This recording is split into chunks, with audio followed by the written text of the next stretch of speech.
Okay, so the majority of us are living our lives the way that society tells us to. That's why we went to school, we got a job, we're gonna work 40 hours a week until we're 65 years old. Not because this is a written rule, but because societal expectations and traditions dictate what the majority of us do with our lives. For example, when you go to a fast food restaurant, you go and line up, you look at the big picture board as the menu, you tell the cashier what you want to eat, you take your tray back to a table, you sit down, and when you're done, you take your garbage and you throw it away and you leave your tray on top of the garbage can. Not because there's someone there explicitly telling you what to do, but because we have societal expectations and traditions that tell us what to do. We don't see people like throwing the garbage at the cashier or standing on the tables instead of eating on them. Unless you're like downtown and it's really late at night, but that's a whole other thing. So my whole account is about breaking societal expectations and traditions, especially for women. I would not be a self-made millionaire right now if I had listened to society. Now, why do I focus so much on educating women? Because traditionally, women have been left out of the money conversation. And maybe as a man, you don't realize this. But did you know that women couldn't even apply for a business loan in the US until 1988?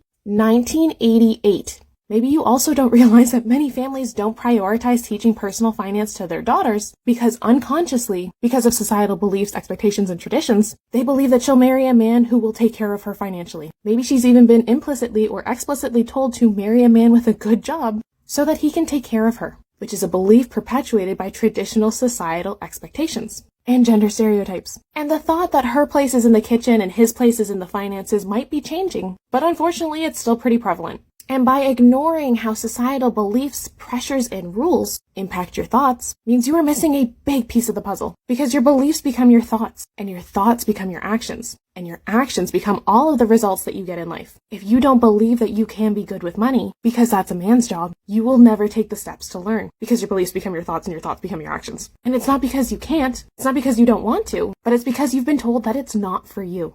And when women are taught about money traditionally, we are taught how to budget and coupon, which are two factors that don't really move the needle much when it comes to building wealth. Because on the flip side, when men are taught about personal finance traditionally, they're taught how to negotiate and they're taught how to invest. And this comes through not only in our explicit messaging, but our implicit messaging in media that we consume as well. Think about all of those like home flip shows that you see on TV. Generally, if it's like a husband-wife duo, the wife does the designing and the husband does the deals and the investing part. The negotiating. These things matter because it influences the way that we think. Lastly, saying that there are certain societal beliefs that negatively impact women does not change your personal experience with money. If it was hard for you, then it was hard for you. You don't need to marginalize somebody else's challenges to make yours more real. So if you watched that video and you got triggered, defensive, and started coming on the offensive because this problem for women has been brought to light, then I think that that's something you seriously need to journal on. To ask yourself why somebody else's challenges have any sort of bearing on how real yours are.